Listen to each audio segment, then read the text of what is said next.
Fala pessoal, sejam bem-vindos ao podcast do portal Fisiortopedia. Eu sou o Leandro Fukuzawa e serei o host do nosso canal.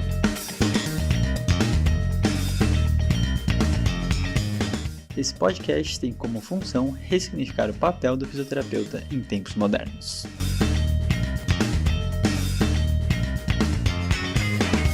Fala pessoal, sejam bem-vindos a mais um episódio do podcast do Fisiortopedia. Estamos hoje num déjà vu, onde a gente já gravou o episódio 100 hoje, então espero que vocês gostem, ele ficou muito legal, muito bacana. E aí depois o Rafa vai inventar uma outra palavra que eu não sei o que isso significa. E hoje, para falar desse tema super importante, super essencial, a gente trouxe duas pessoas que já são de casa, já conhecem bem. Ana Maria Siriane, tudo bem com você? Boa tarde. Boa tarde, Fukuzawa. Até troquei de roupa, hein? Que é para não parecer que é o mesmo episódio. É só para trocar o clima, né? Muito bom. E Rafael Crescicalage, tudo bom, Rafa? Tudo ótimo. Fala pessoal, bom dia, boa tarde, boa noite para todo mundo aí. E a gente vai falar de um tema que a gente gosta pouco, né? É o clássico tema que a gente fala toda hora, mas poucas vezes a gente para falar dele, né? Exatamente. Então, acho que a gente já mostrou em diversos congressos, aulas, mas agora que a gente está vai ter um curso da Star em janeiro aí sobre terapias de exposição, que o Rafael Crescicalati vai ministrar.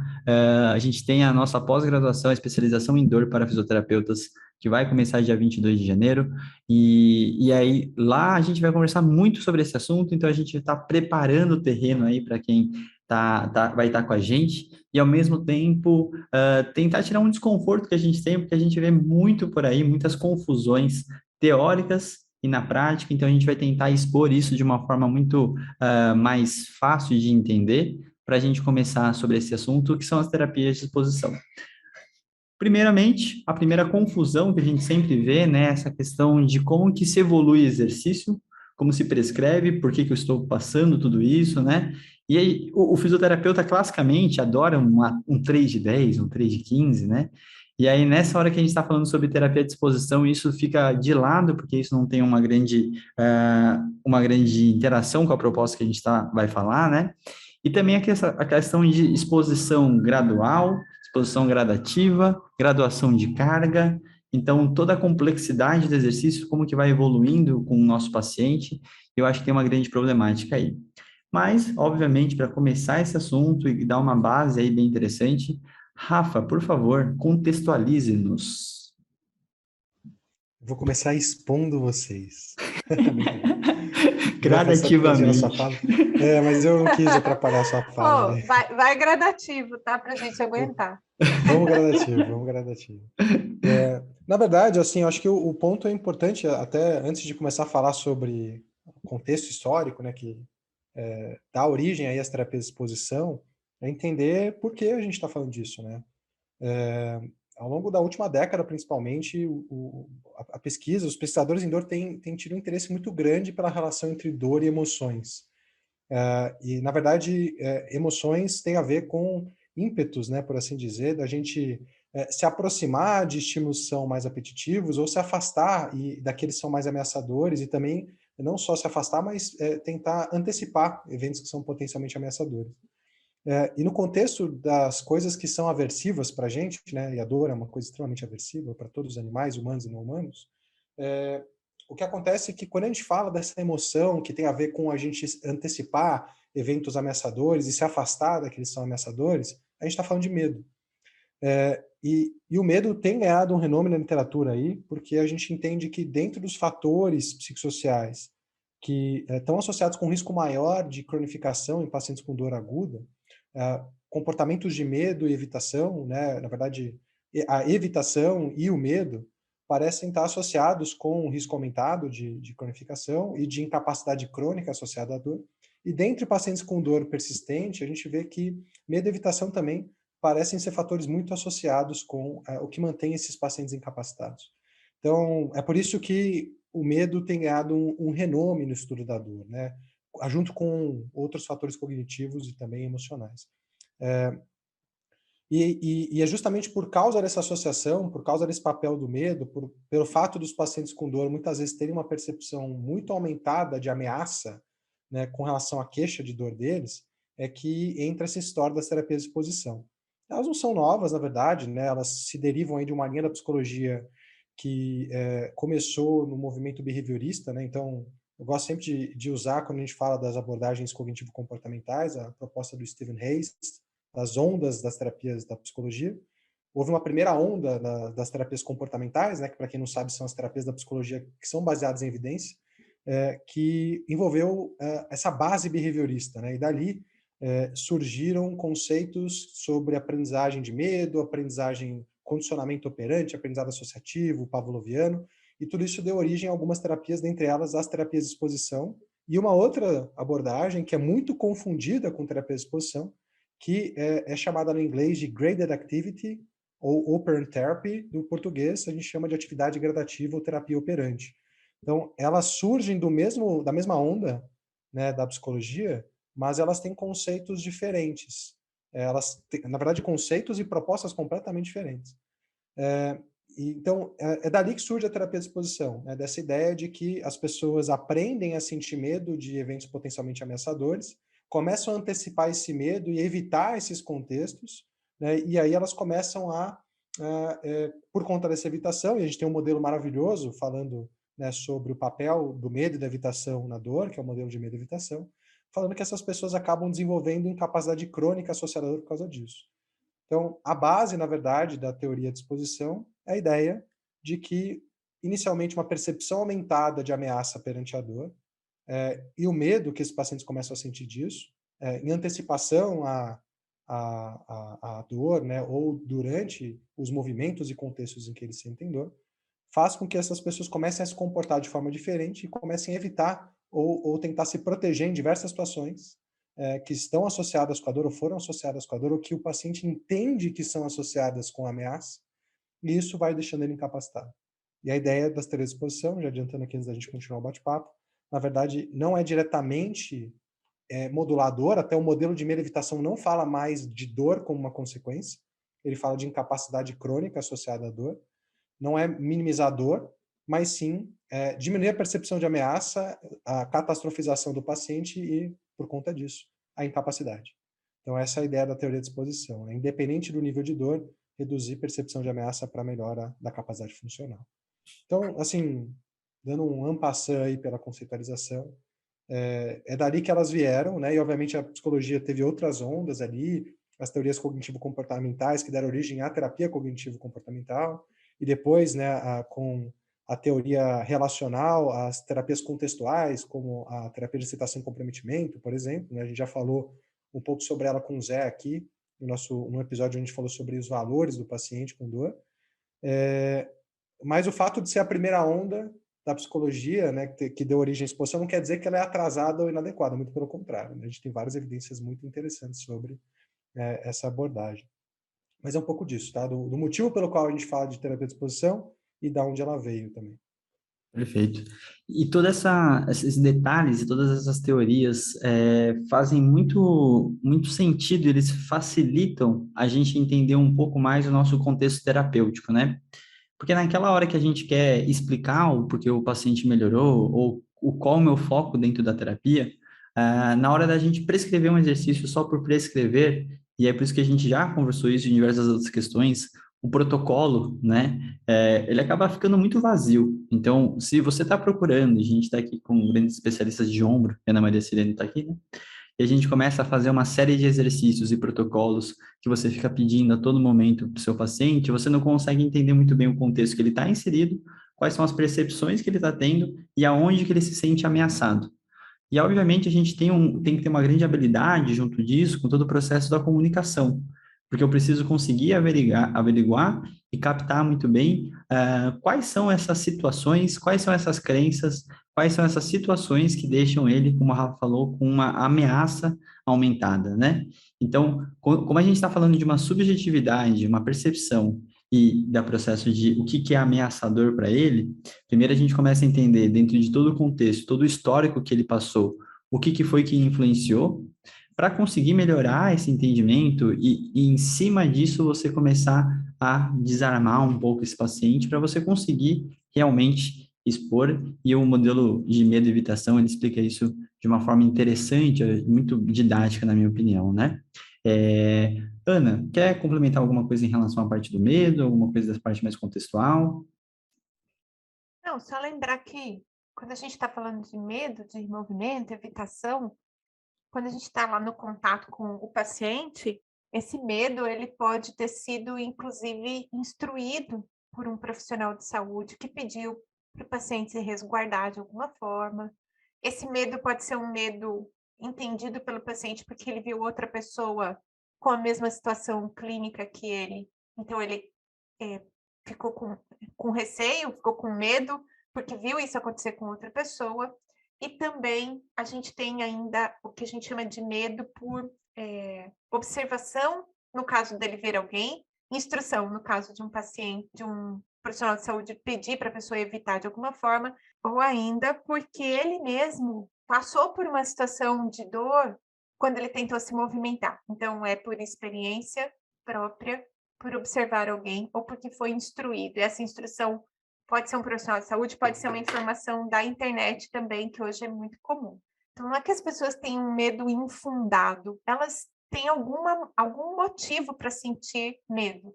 Porque depois a gente vai falar de crença, né, Rafa? E aí as pessoas, quando a gente fala crença, parece algo estratosférico, tirado do nada. Não, o paciente, de alguma forma, tomou contato com algo que faz ele se sentir ameaçado. Isso precisa ser valorizado durante o processo de levá-lo a se expor de qualquer forma que seja.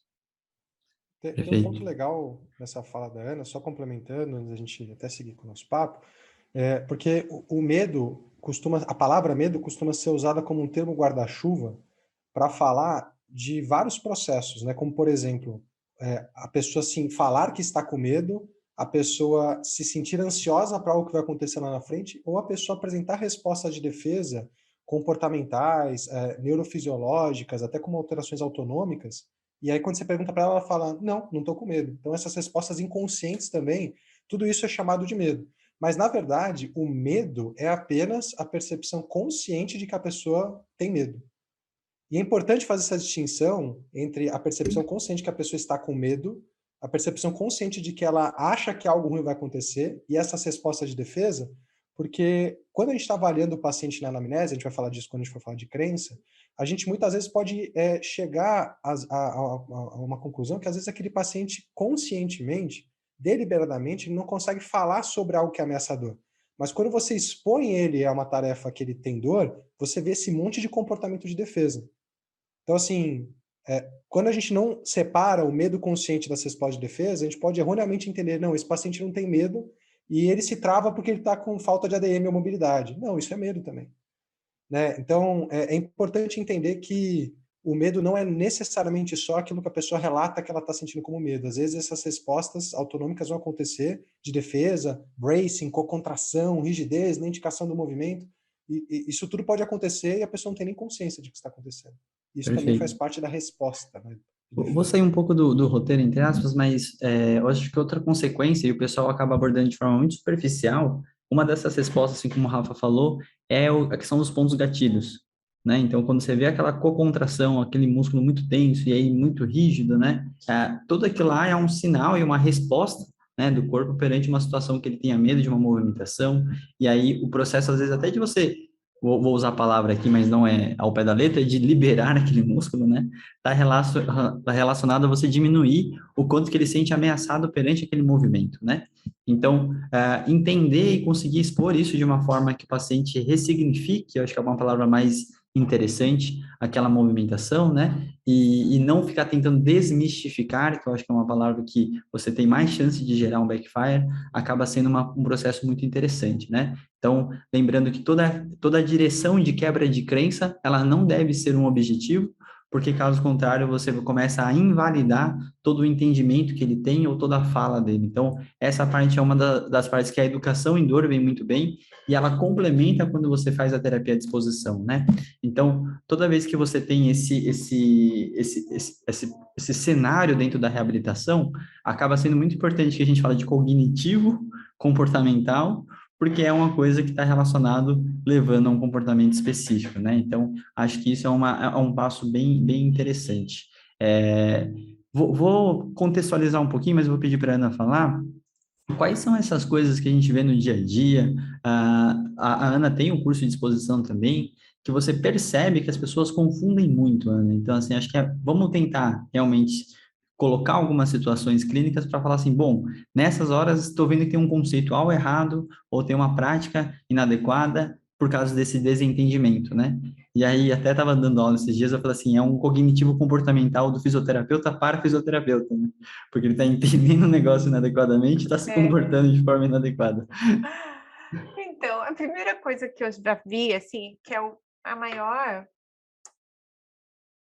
confusão mesmo, tá no fato das pessoas imaginarem que se elas colocarem mais carga externa no exercício de maneira gradual e progressiva para mais, se ela estiver aumentando a resistência externa da execução de um movimento, ela está fazendo exposição gradativa. Então, eu não acho que é algo que não poderia ser confundido, que como as palavras em português, a gente tem muitas palavras em português, no inglês instrumental, as coisas fazem mais sentido como é que fala? Assim, no conceito, né? Então, assim, tem uma dupla de palavras, graded exposure, em inglês quer dizer uma coisa. Quando isso vai para o português, ele dá várias interpretações. Então, exercícios de carga progressiva, no inglês, significa uma coisa bem específica, que é diferente também de progredir carga. É um tipo de exercício voltado para tratar o tendão.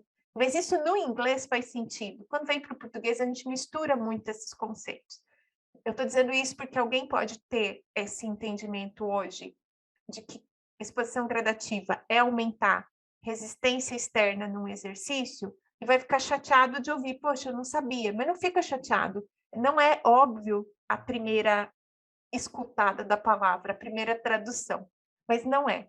Colocar progressão de carga num exercício tem um fundamento de plasticidade muscular que pode ser, por exemplo, programado para aumentar área de secção transversa e recrutamento de unidades motoras. Então, esse é o inferno dos conceitos, né? A gente usar o conceito de forma adequada para, na hora que falar o nome, a gente conseguir entender do que está falando.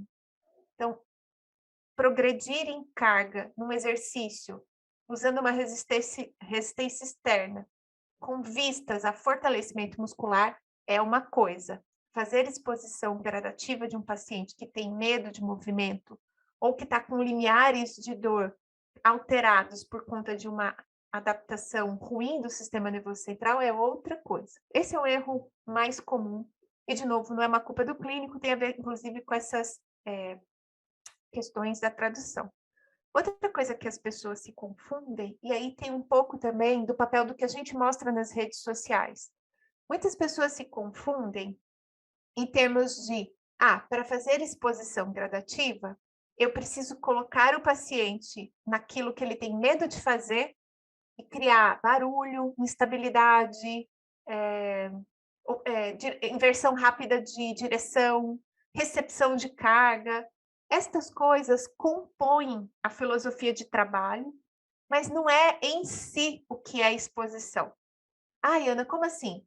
Você pode, por exemplo, fazer um exercício que tem inversão de movimento, que tem inclusive um componente de pliometria, e não está pensando em expor essa pessoa gradativamente, em colocá-la numa situação de experimento comportamental, né, Rafa?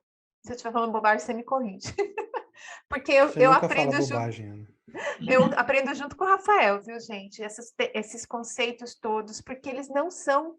E é isso que eu quero reforçar de novo. Se você está entendendo isso errado, não fique mal, porque, de verdade, essas coisas todas são importadas da psicologia, do comportamento motor, do ponto de vista do movimento ser observado como comportamento, que não são típicos da área da fisioterapia. A gente não tem isso hoje nos bancos da graduação e tudo mais. Então, se você está entendendo isso errado, como eu já entendi errado um dia, não se sinta mal, tá? Mas é isso. Você pode, por exemplo, colocar uma pessoa para bater uma bola na parede e não é necessariamente exposição gradativa. Você pode estar fazendo para outras finalidades, por exemplo, melhorar o desempenho num gesto esportivo, porque essa pessoa está numa fase final de reabilitação do ombro, vamos dizer assim. Então, é interessante a gente dizer que não é o exercício pelo exercício, mas é toda a estrutura de apresentação do movimento que determina se ele é ou não uma exposição gradativa, uma exposição a uma atividade que a pessoa tem medo. Deixa eu só fazer um comentário, Ana. Tem um exemplo que eu acho que é bem legal, que é a reabilitação do LCA, né? A gente tem todo um protocolo que ele tem toda uma evolução de você condicionar o paciente, de você preparar ele para retornar às atividades e tudo mais. E tem um paper muito interessante que eu até apresento no curso lá de LCA, que ele fala que mesmo depois, ao final da reabilitação e a alta do paciente, grande parte desses pacientes continuam com medo do movimento mesmo tendo chegado em todo aqueles Níveis de movimentos força. complexos e níveis de força, né? Então, assim, se fosse pela evolução de carga por si só, ele com certeza estaria, né, sendo efetivo para essa parte. Mas se é um paciente que não tem um entendimento do que está acontecendo e ele vai continuar com esse medo, receio, e aí é sempre bom dividir medo de fobia, né, que também é um outro processo, é uma outra nomenclatura, e aí a gente começa a realmente colocar em exemplos práticos. Então, lembrem que se um paciente tem alta com LCA depois de 6 meses ou 9 meses, né, dependendo do tempo do protocolo, a gente pensar que ele passou por tudo e continua com medo do movimento, a gente tem que entender que tem mais coisa por trás disso, né? E aí eu acho que o Rafa pode até falar que tem essa, a Ana está falando de nomenclatura, muitas vezes a gente usa, eu particularmente gosto de usar muitas nomenclaturas em inglês, porque é como a gente procura nas bases de dados também, né? Então, assim, eu não vou conseguir, né, nessa nomenclatura que a gente vai traduzindo ao pé da letra, se eu começo a buscar na internet, eu começo a buscar coisas totalmente diferentes, né? Então, existe uma grande chance. E aí, o Rafa, acho que podia até falar um pouco dessa questão de graded activity e graded exposure, né? Para misturar um pouquinho, separar um pouquinho, para você ser mais assertivo no que você está propondo para o seu paciente. Legal. Eu acho que a Ana foi muito feliz na fala dela, né? Em inglês, realmente, exercício gradativo, ele tem uma outra conotação, né? A ideia de realmente progressão de carga e tem muito a ver com estrutura, um pensamento sobre a estrutura, ou sobre a capacidade no sistema osteomuscular, neuromuscular que você vai adquirir com esse treino. Mas na hora que isso vem para o português, gera uma confusão, né? Porque a gente tem exercício gradativo, que é essa ideia do incremental, existe a atividade gradativa e a exposição gradativa, né? E terapia de exposição não é só gradativa, ela pode ser em vivo também. Então, qual que é a diferença, na verdade, né? Dentro da mesma conceitual teórico que deu origem à terapia de exposição, que é essa ideia de que são, na verdade, as teorias de aprendizagem, né? Que a gente pode aprender a ter medo, por exemplo, por experienciar essa experiência ou por associação, de forma cognitiva, porque a gente criou um conceito sobre o que é a ameaça, né? E a gente pode criar esse conceito e é uma crença, né, que vai influenciar nosso comportamento, ou pelo aprendizado vicário ou de outras pessoas. E isso é diferente do que é chamado de comportamento operante, que é justamente a ideia de que a gente tende a manter um comportamento muitas vezes pelas consequências desse comportamento, né? Então, a gente muitas vezes tende, por exemplo, um vendedor, ele tende a continuar vendendo quando ele é ressarcido pela performance de vender.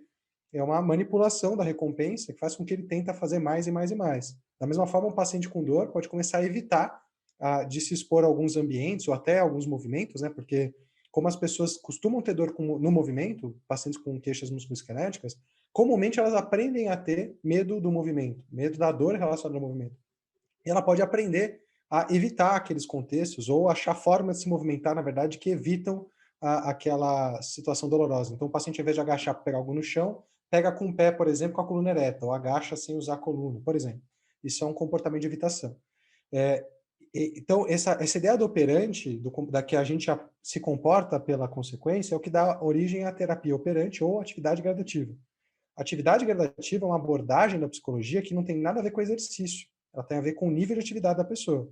E a ideia é que você consiga contingenciar a atividade, uma recompensa a essa atividade, seja por tempo, ou seja, de fato, né, pela quantidade que a pessoa faz, para que ela vá aumentando o seu nível de atividade. Então, por exemplo, um indivíduo gostaria de voltar a fazer algo que é muito relevante para ele, como caminhar, né? Um idoso quer voltar a caminhar com os seus filhos, com seus netos, isso é valoroso para ele. Você estabelece um nível de atividade, vai aumentando esse nível de acordo com metas no modelo SMART, né? Metas específicas, mensuráveis, atingíveis no tempo, de uma forma que você vai ajudando esse indivíduo a conseguir aumentar o seu nível de atividade independente da oscilação da dor dele. Isso é atividade gradativa.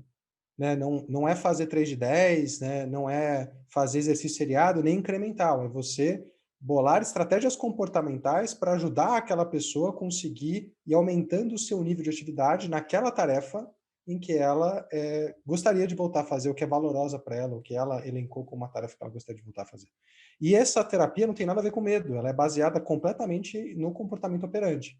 Na ideia de que se você estabelecer metas, se você estabelecer recompensas e ajudar o paciente a estabelecer isso de uma forma que seja atingível, metrificável, no tempo e seja valoroso para ele, você, na verdade, está ajudando ele a conseguir lidar ou ter coping skills ou estratégias comportamentais para ele continuar com esse nível de atividade depois da sua alta.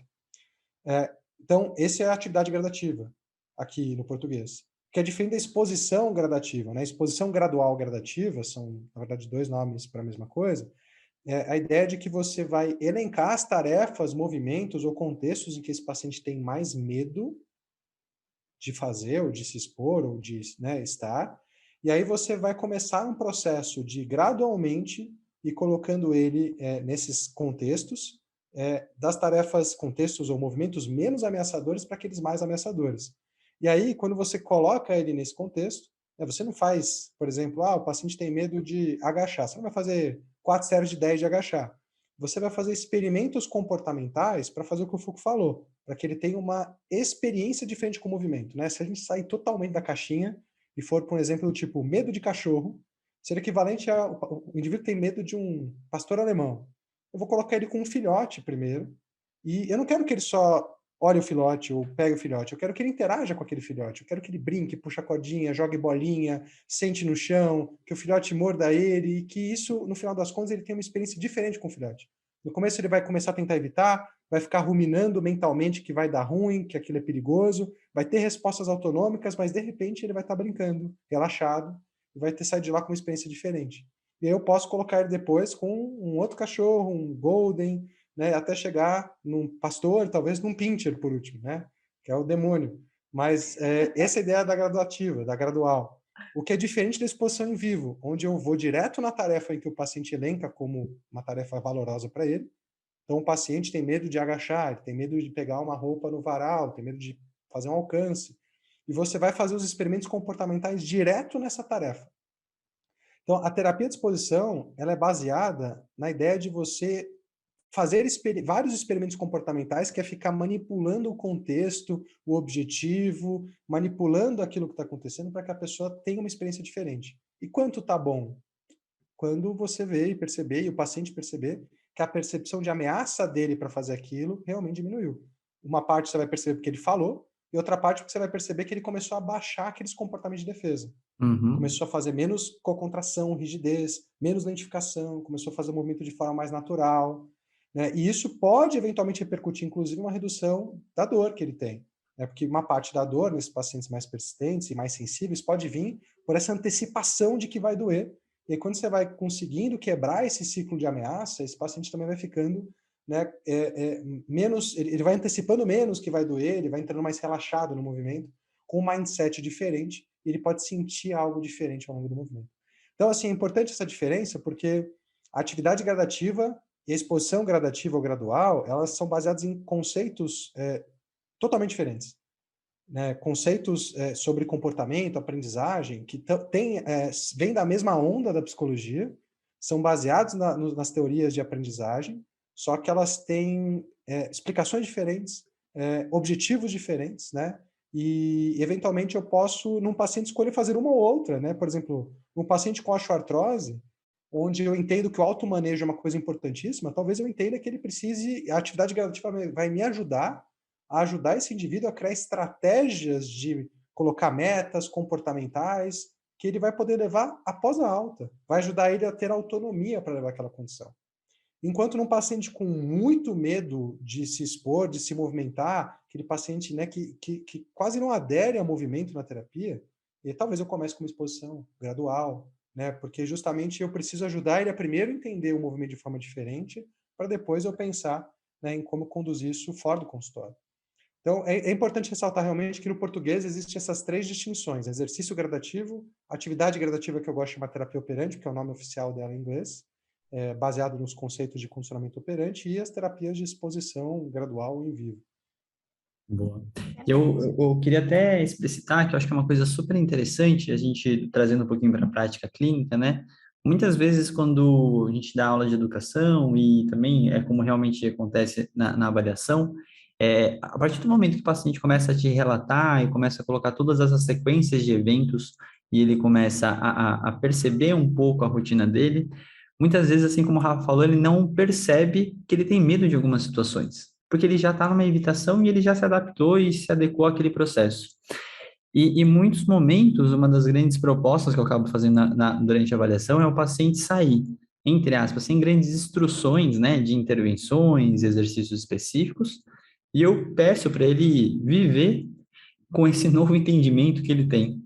E é nesse momento que muitas vezes ele começa a perceber que ele estava evitando mais coisas do que ele imaginava. Então, como a gente está falando, precisa ser tudo muito consciente. Então, você precisa trazer isso à tona, então você precisa fazer ele se contextualizar para conseguir ser mais efetivo com esse tipo de situação. E aí eu vou chamar o Rafa de novo para falar de uma outra situação, que é, o paciente começa a se expor e muitas vezes a gente se depara com uma coisa que a gente até escreveu no editorial, né, da British, que seria em relação à sensibilidade tecidual, né? Então, eu acho que é uma outra coisa interessante da gente aprofundar para separar, porque você vai expondo o paciente, ele vai se colocando em situações que muitas vezes ele estava evitando, e aí ele se depara com algumas queixas que não estão relacionadas a uma lesão, então você tem que realmente eliminar toda essa questão, mas ele começa a lidar com um tecido sensível, né? E aí o seu trabalho teria que ser de habituação, que aí é um outro processo. Então, se você puder também esclarecer isso, e aí depois a gente vai para um step by step aí com Ana Maria Silier. É interessante, né? O meu doutorado, na verdade, ele foi sobre dor e aprendizagem. E quando a gente fala de dor e aprendizagem, a ideia é que a gente pode aprender várias coisas. O que a gente está falando aqui é sobre aprendizagem perante a dor, né? Então, o medo, ele pode ser aprendido por um aprendizado que a gente chama de associativo, a gente aprende por associação, contextos, eventos, pessoas, que podem estar associados com uma coisa boa ou ruim, isso faz tudo que a gente falou até agora, né? Pode fazer com que a pessoa aprenda a ter medo, consciente ou inconsciente, aprenda a se antecipar, a se proteger em antecipação. O aprendizado pode ser através da via cognitiva, como o Foucault falou, né? Existe uma via cognitivo-comportamental, então quando a pessoa entende, por exemplo, que uma hernia de disco, uma dor nas costas é uma hernia de disco, é um disco que escorrega, né? Toda vez que dói tem alguma coisa pinçando, esse entendimento vai modular todas as respostas emocionais e comportamentais que ele vai ter, então essa é uma outra via de aprendizagem. Existem vias de aprendizagem comportamentais que são implícitas, né? Então, por assim dizer, por exemplo, da mesma forma que eu usei o exemplo do vendedor, que na medida que acontece uma coisa boa como consequência do comportamento, ele tende a fazer mais daquilo que fez essa coisa boa acontecer. E em pacientes com dor persistente, por exemplo, muitas vezes o comportamento de comunicação de dor deles, né, porque animais, humanos e não humanos, podem ter dois comportamentos de dor, de comunicação, espécies sociais como nós temos esse comportamento, a gente faz expressões faciais, corporais, vocaliza, busca o olhar alheio, né, esse comportamento tem a única função evolutiva de sinalizar aos outros da nossa espécie que nós estamos passando por alguma coisa. E normalmente gera engajamento com a gente. Isso não acontece em um castor, por exemplo. Né? Os castores, quando você entendeu, não apresentam comportamentos de comunicação porque eles não são uma espécie social. Então, esse comportamento de comunicação, eles apenas são apresentados em espécies sociais. E antes vocês me perguntem como eu sei isso, eu fiz disciplinas de etologia e evolução animal por interesse ao longo da minha pós-graduação. Né? E eu me aprofundei na etologia, que é o estudo dos animais em ambiente natural, observando formigas, mamíferos e aves em seu ambiente Só natural. para quem nunca viu um castor, ele é um roedor. São fofos. São fofos. Mas, São fofos e dão muito trabalho.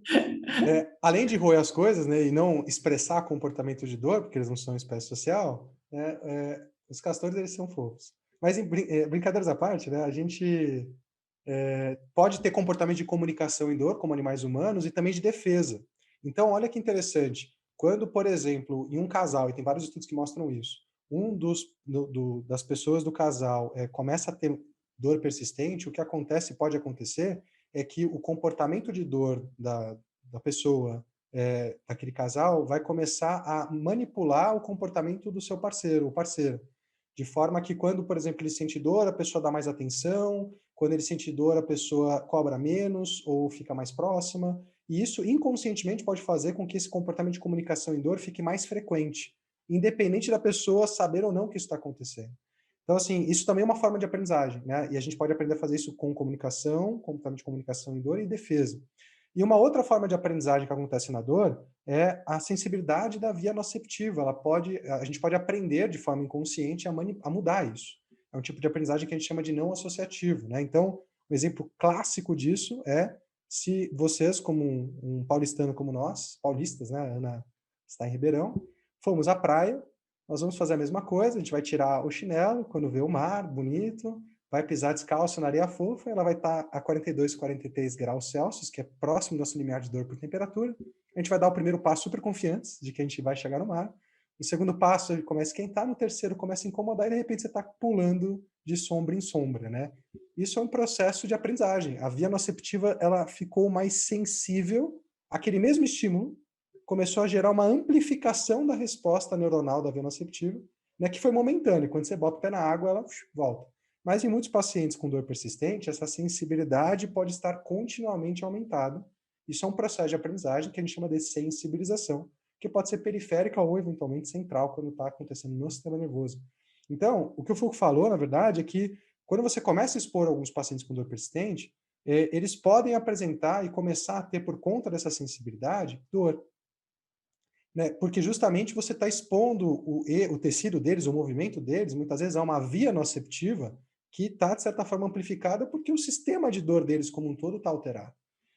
Isso é complicado, né? Porque o processo, o conceito da terapia de exposição se baseia na ideia do que a gente chama de aprendizado inibitório.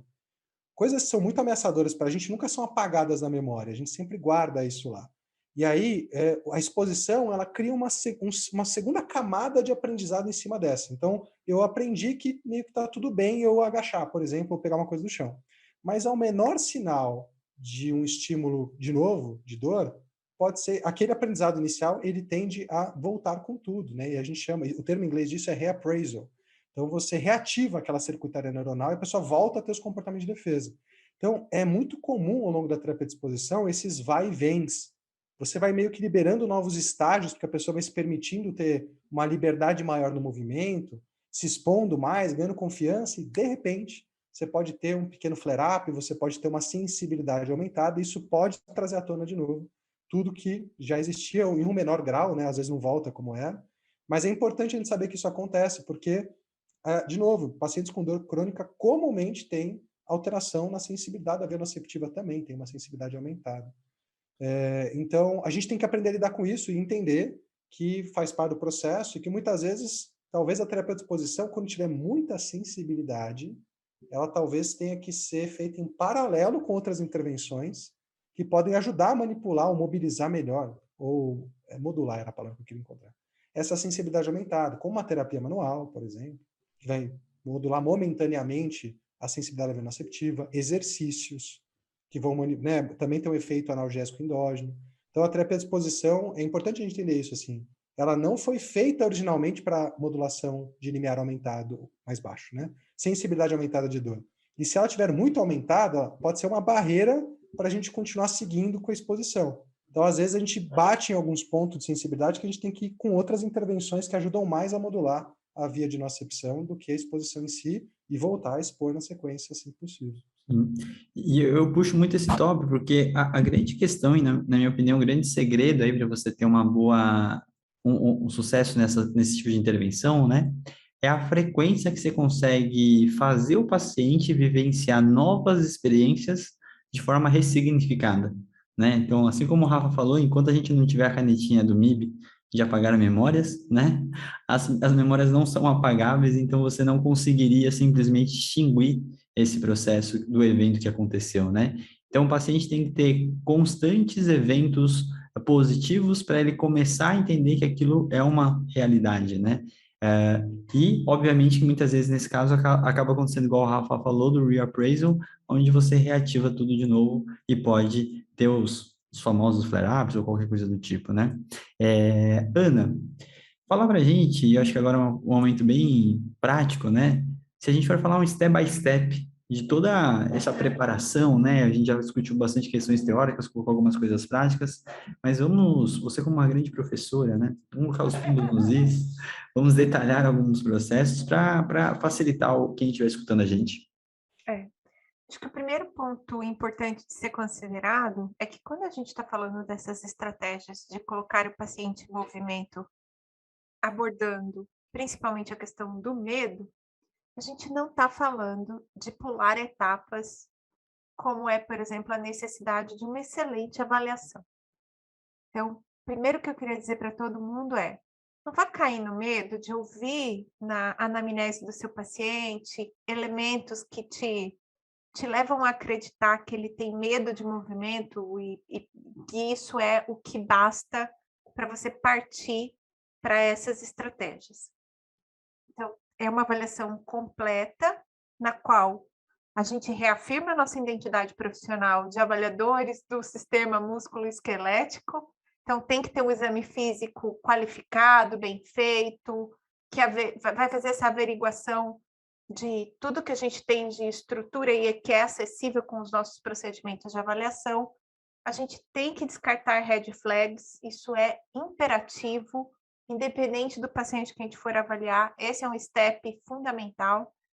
Nessa fase, a questão da triagem de fatores psicossociais para esses pacientes é crítica, porque, inclusive, medo de movimento aparece, né, como bandeira amarela, como fator psicossocial importante a ser compreendido. Então, é uma etapa da avaliação também muito importante. E aí, você vai começar a entender para quem é o paciente que vai receber uma terapia de exposição. Então, ele não é um paciente, naturalmente, um paciente de pós-cirúrgico. Pós-cirúrgico tem um período lá que não pode pôr carga, que o tecido não pode sofrer estresse e tudo mais. Pode ser que ele evolua para uma situação de medo importante, mas, na verdade, a gente não vai saber isso logo de cara. Então, assim, manter a avaliação constante desse paciente para ir acompanhando o caso.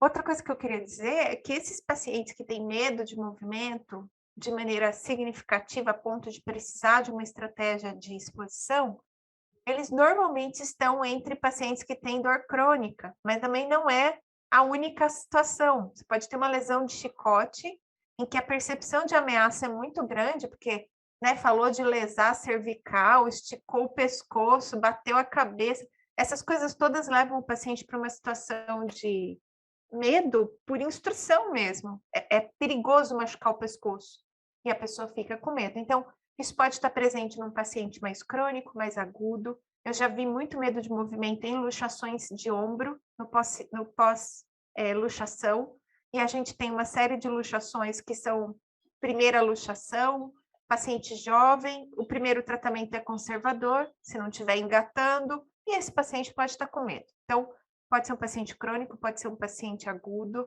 mas não pode dispensar uma excelente avaliação. Você concluiu, esse paciente é um paciente que tem um comportamento de evitação de movimento significativo, aí você vai traçar as estratégias. E a primeira coisa importante é que não dá para pegar um paciente desses, até porque, e aí o Rafael pode até discordar depois se ele achar ideal, eu não me sinto preparada como profissional de fisioterapia para atacar de vez um paciente desse na intervenção com um movimento de mais medo, né? Eu não me sinto à vontade, na imensa maioria dos pacientes, para ir direto numa exposição que a gente está falando no máximo nível de hierarquia de medo, uma exposição em vivo, direto de uma vez só. Eu fico ressabiada com isso. Então, eu gosto primeiro de entender melhor esse paciente, experimentar, ver como é que ele vai se comportar em termos de sintoma, até mesmo com imagética, com outras coisas. O NIS, em 2014, fez uma sugestão de etapas para abordar pacientes que têm medo de movimento. Eu gosto, né? Ela começa com educação e reassurance, que eu acho que são elementos muito importantes, que a gente seja capaz de comunicar, entender o que o paciente está sentindo, com bastante cuidado para não criar mais placebo. Então, as perguntas reflexivas, as respostas mais direcionadas para as dúvidas do paciente é melhor do que ficar tentando dizer, olha, não precisa ter medo, né? Porque medo não é uma coisa, como um sentimento, ele fica num campo muito abstrato. E as pessoas têm sentimentos, e esses sentimentos têm razões próprias para cada um de nós. Negar isso para o paciente não ajuda em nada, né? Não ajuda nada mesmo. Acho que essa é uma coisa importante da gente falar. Outra coisa que o NIS fala é que, passado esse momento inicial de educação, a gente deveria fazer um treino neuromuscular que ele diz cognitivo orientado, ou seja, orientar os movimentos com base nessa coisa do entendimento do paciente e, inclusive, tentando mostrar para ele que está tudo bem, que é seguro. Isso pode ser feito num ambiente clínico, isso pode ser feito com movimentos sem dor, sem provocar sintoma. E, por último, na fase 3, ele fala de exercícios funcionais e dinâmicos cognitivo-orientados. E aí ele diz para a gente aumentar a complexidade dos exercícios e tarefas funcionais para progredir na direção dos movimentos mais ameaçadores para o paciente e para tentar exercitar o paciente em condições de estresse. E estresse, nesse caso, pode ser tanto fazer as atividades que ele mais tem medo, como fazer essas atividades em vivo. Então, num lugar que tem gente, numa situação que tem coisas inesperadas para acontecer, que tem mais ruído, que tem mais situações acontecendo ao mesmo tempo. Essa é uma proposta, tem outras na literatura, e você pode ainda abordar usando estratégias diferentes a depender do seu foco de necessidade. O Rafa falou, por exemplo, de tentar ver a questão da habituação do sistema à dor. Tem terapia de espelho ajuda nisso, né, Rafa? Ou estou falando bobagem? Terapia de espelho ajuda, grafestesia pode ajudar um pouco, que é aquela coisa de escrever na pele do paciente e tentando acomodar essas percepções de dor. E depois, então, ir para exercícios que causam mais medo. Eu quero só fazer uma consideração, Foucault, antes de deixar vocês falarem, comentarem um pouco essa coisa dessa sequência que eu particularmente gosto de pensar, de não ir direto no medo. Tem um negócio interessante que eu faço aqui no laboratório que eu recomendo, que é, ao criar a hierarquia de movimentos que a pessoa tem medo, a gente perguntar quanto medo tem e quanto evita, separados, em perguntas separadas. Ana, onde você aprendeu isso? Numa estratégia de exposição para agorafobia, que é aquele medo de estar em ambientes mais sociais. Para quê? Primeiro, para o paciente entender separadamente o sentimento do comportamento, tá? Então, perguntar quanto medo tem e quanto evita. Lembrando que nós temos questões culturais importantes. Alguns homens têm muita vergonha de dizer que tem medo para a gente no consultório. A outra coisa é dar uma nota. Então, a coisa de colocar o exercício na hierarquia tem a ver com raciocinar este medo numa forma mais racional. Ao colocar uma nota e colocar deste tem mais ou menos medo, você está puxando essa emoção, esse sentimento de medo, essa emoção, para um campo mais concreto. A pessoa tem que pensar num número. E esse exercício de trazer um pouco de concretude para essa emoção também é parte importante da coisa cognitiva para o paciente. Então, essas coisas eu aprendi lendo artigos de exposição dentro da própria psicologia, e isso é na clínica se prova bastante interessante, porque o paciente é obrigado a... E aí, quando eu não sei se vocês já viram isso, mas quando você está fazendo a hierarquia de exposição, o paciente começa a se perguntar se realmente ele tem mesmo tanto medo, se um dá mais medo do que o outro. Às vezes ele tira um movimento da lista, do tipo, não, isso aqui não, isso aqui não.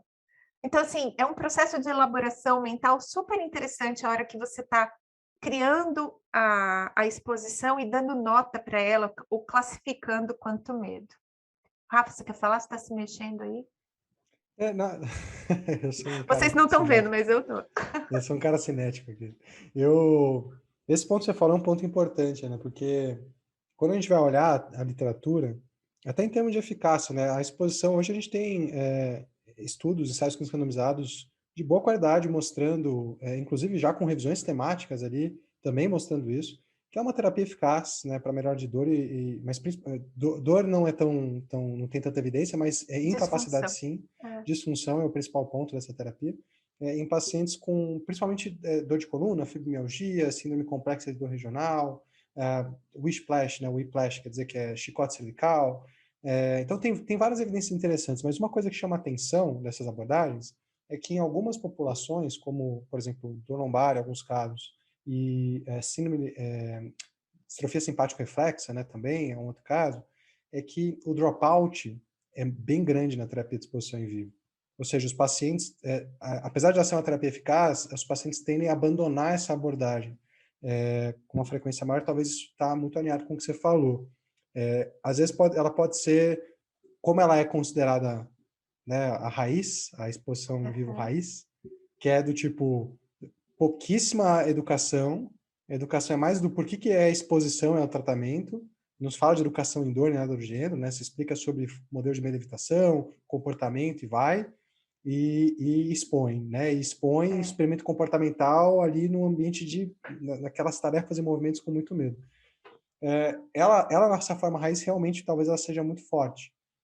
Por outro lado, o CFT, não é o objetivo desse podcast falar disso, né? A terapia cognitivo funcional, a gente tem até um podcast de terapia cognitivo funcional, ele usa exposição em vivo, mas ele não vai dessa forma raiz, né? Ele tenta usar o making sense of pain, tenta ter as tarefas valorosas para a pessoa, e aí expõe o paciente às tarefas valorosas, que muitas vezes vão ser aquelas que ele também tem medo, em algum nível, um nível mais alto de fazer.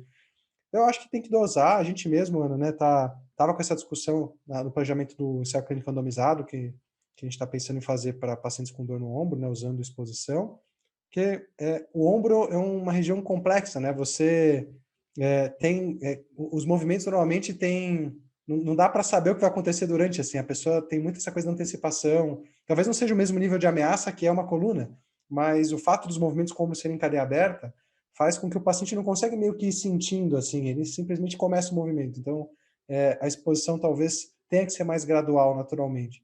Mas eu concordo com você, assim, eu acho que dosar, como clínico falando, entre ser mais gradual em vivo é uma coisa muito individual. Eu acho que a gente, em muitos casos, eu já fui direto para o em vivo e me arrependi, porque a pessoa acabou, às vezes até nisso, às vezes a pessoa compra a ideia, vai, só que ela fica com muita sensibilidade tecidual depois, e aí você dá vários passos para trás. Então, esse processo de expor não é linear, acho que essa é uma coisa importante, né? Você vai, expõe, às vezes dá certo, às vezes não dá. É muito difícil a proposta de fazer alguém fazer exercícios que ele tem dor e tem medo, né? É muito difícil fazer uma pessoa passar por isso. E Então, eu eu acho acho que também, vale Rafa, ponderar. que assim, a gente fala de culturas muito diferentes, né? Quando a gente lê um RCT de dor lombar Europeu, né? feito na Austrália, ou feito na Grã-Bretanha, no Reino Unido, nos Estados Unidos, a gente está falando de um jeito de cuidar das pessoas que é muito diferente do jeito latino-americano e do brasileiro. E aí, nesse ponto de vista, eu acredito também que nem é uma expectativa do paciente chegar na fisioterapia hoje e ser colocado para fazer aquilo que ele mais tem medo, assim, de cara. Então, criar um vínculo com o paciente, para o paciente sentir uma confiança na sua proposta, né? Você ter escutado mais vezes essa pessoa, ter sim feito algumas técnicas dentro da clínica, seja terapia manual, que pelo contato terapeuta-paciente também ajuda nesse estabelecimento de vínculo, ter mostrado o movimento como um todo, fracionado, Então, faço com deitado, sem gravidade, ou qualquer posição sem gravidade, mostro para o paciente, olha, dá para fazer sem dor, vamos fazer um pouco disso. Eu acho que deixa todos nós que não conhecemos de berço, de graduação, essas estratégias mais tranquilos enquanto terapeutas, e também abre a recepção do paciente para essa estratégia. Ainda mais quando a gente está falando de imaginar movimento, né? Quando a gente fala de imagética. E eu trabalho muito assim, quando eu estou falando desses pacientes, eu gosto de reforçar, de pedir para todo mundo, sempre faça imagética. Não importa que movimento você vai fazer, se é em vivo, se é na clínica, não pede para a pessoa imaginar o movimento primeiro. Imaginando que o cérebro vai entrar num estado de preparo para o movimento. E aí, se você fala isso para o paciente, corre o risco, neste momento solene do mindfulness, corre o risco de parecer, inclusive, que você é zen, certo? Esotérico. Então, que você tenha um pouco mais de proximidade com esse paciente, que tenha assim, um contato com ele antes de pedir essas coisas, uma boa educação, explicar por que está sendo feito. E, de novo, e respondendo dúvidas para não criar nocebo à toa, porque essa pessoa já está ameaçada, ela não precisa de você para ficar com mais medo ainda. E aí tem um processo muito interessante, que provavelmente deve ser uma grande dúvida, né? A gente conseguir verificar se essa pessoa está realmente evoluindo dentro do processo, né? Então, tem desde uma escala, que a Ana está validando aí recentemente, você pode usar essa escala hierárquica para conseguir verificar se tem mudado em relação à intensidade e à hierarquia dos medos do movimento. A Ana vai falar um pouquinho melhor disso depois.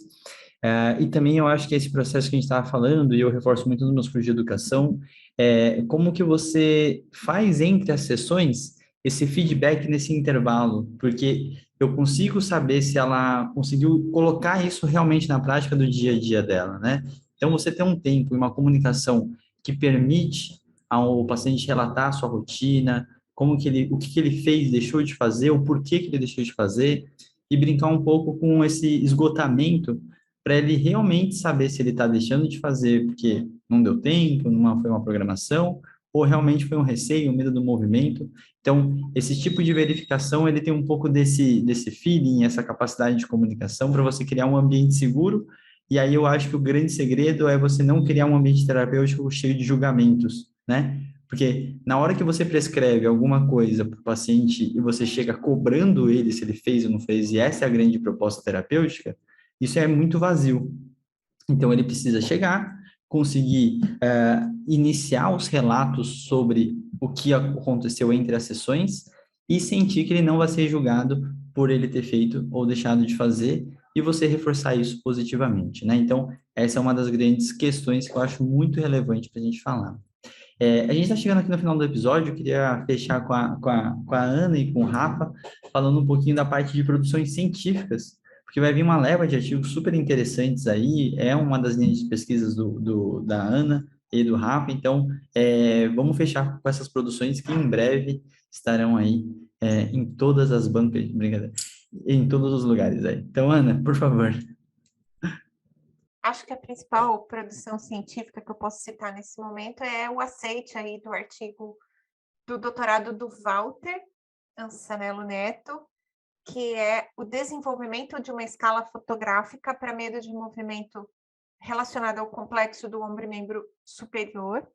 Essa escala, ela foi validada, foi toda criada, né? A gente começou criando a escala, usando como base as atividades e participações que estão na CIF, e é uma escala de fotos. Essas fotos passaram por todo um processo de avaliação com os pacientes, e a gente criou uma escala que tem 3 domínios. Um deles é de atividade de vida diária básica, ligada à higiene pessoal, principalmente. A outra é uma subparte da subescala que são de movimentos que têm pouco esforço mecânico, e uma outra que é de movimentos que claramente tem mais esforço biomecânico sobre o ombro. E aí é lógico que quando a gente vai ver, o que mais pesa para os pacientes são aqueles movimentos que têm mais carga sobre o membro superior ou que exigem mais esforço físico no membro superior. Esse artigo está aceito num volume especial de medo que vai sair nos Estados Unidos daqui mais um pouco. Eu até assinei o copyright, acho que essa semana, então tá para sair. E paralelo a isso, vai sair o aplicativo. Então, você vai poder baixar esse aplicativo gratuitamente, usar essa escala. E junto também desse trabalho, porque na escala ficaram 11 fotos, se eu não estou enganada no final, mas a gente tem um banco de 68 fotos, que são todas participações, atividades relacionadas ao membro superior. Todas elas estão sendo avaliadas em termos de valência positiva e negativa, então as pessoas dizendo se aquilo causa mais ou menos boa impressão, vamos dizer assim, um termo genérico para isso, que é o trabalho de mestrado da Marcela. Então, a ideia é que o aplicativo depois receba esse banco de fotos já classificadas e que vocês possam utilizar essas fotos para montar as hierarquias de exposição de membro superior. De todas as escalas que estão disponíveis na literatura, a FODA, que é a de coluna, a FACTS, acho que é isso, que é a de cervical, a única que está passando por processos de validação super rigorosos é a do Valtinho. Então, a gente tem muito orgulho de falar isso e de disponibilizar isso gratuitamente para o clínico brasileiro em primeiríssima mão. Depois vai sair uma versão em inglês, mas somos nós aqui na Terra Brasilis que vamos poder usar primeiro. E, lógico, isso não passa impune no laboratório, a gente acaba espalhando essa ideia para outros projetos. A gente tem um projeto que está avaliando essa coisa da exposição também em pacientes que estão no domiciliar, e tem um grande projeto que é a ideia de pós-doc da Harumi, a gente está vendo aí, viabilizando, porque depois que a gente forma, faz mestrado, doutorado, quer ir trabalhar, né? Lógico, faz parte. Mas eu estou tentando ainda trazer a Harumi de volta para o laboratório para fazer esse pós-doc, em que a gente testaria o efeito de expor esses pacientes comparado a fazer um tratamento convencional que a gente está acostumado na fisioterapia a fazer para dor de ombro, essa dor atraumática relacionada ao manguito rotador. Tem várias coisas acontecendo, mas acho que essas são as principais. O Rafa está bem envolvido nisso, se ele também quiser completar. Acho que é importante falar que esse vai ser o primeiro ensaio clínico do mundo, né, sobre terapia de exposição em pacientes com dor no ombro. Então, é um trabalho super inovador, né, e vai dar com grandes parceiros aí de pesquisadores nacionais e internacionais, né, e vai dar vários frutos também de pesquisas que vão acontecer em paralelo. Então, com certeza vai ser um trabalho que vai contribuir muito para a literatura, né, de ombro. E realmente eu acho que é uma tendência, né? Hoje, estudos relacionados não só a entender fatores associados ao medo, mas entender isso na prática, né? Como que se as intervenções atuam no medo, né? Que é a ideia dos mecanismos de ação, e as terapias que são voltadas em mexer com medo, isso é com certeza uma coisa muito quente. A gente está produzindo bastante coisa no grupo do ombro relacionada a isso. E eu acho que vai vir muita coisa boa por aí. Assim, eu também, em breve, vai ser um masterclass meu sobre medo, evitação e aplicação desses conceitos na prática clínica. Né? A ideia é tentar trazer esses conceitos de uma forma mais... que não são da nossa área, né? A gente não tem formação para entender esses conceitos. São conceitos muito da psicologia, da neurociência.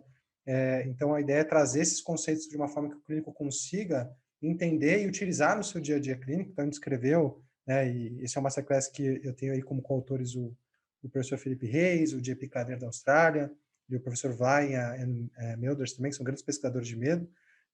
A gente está escrevendo esse masterclass para justamente tentar trazer esses conceitos de uma forma que seja fácil, né, da gente entender e trazer para o dia a dia. Então, até o próprio paper é escrito com a história de um paciente real, contando, né, como cada conceito se desenvolve ali, ou se desenvolveu na história dessa paciente. E eu acho que a gente vai, né, acho que vai ser uma tendência nossa agora, na medida que as produções forem saindo também, começar a tentar cada vez mais entender não só o papel do medo, mas como a gente pode abordar isso, né, como físicos. E entender que às vezes as intervenções mais eficientes ou eficazes para a gente abordar isso no dia a dia clínico, talvez vão ser pautadas em movimento, mas vão ser um pouquinho diferentes daquelas que a gente foi treinado para fazer, né?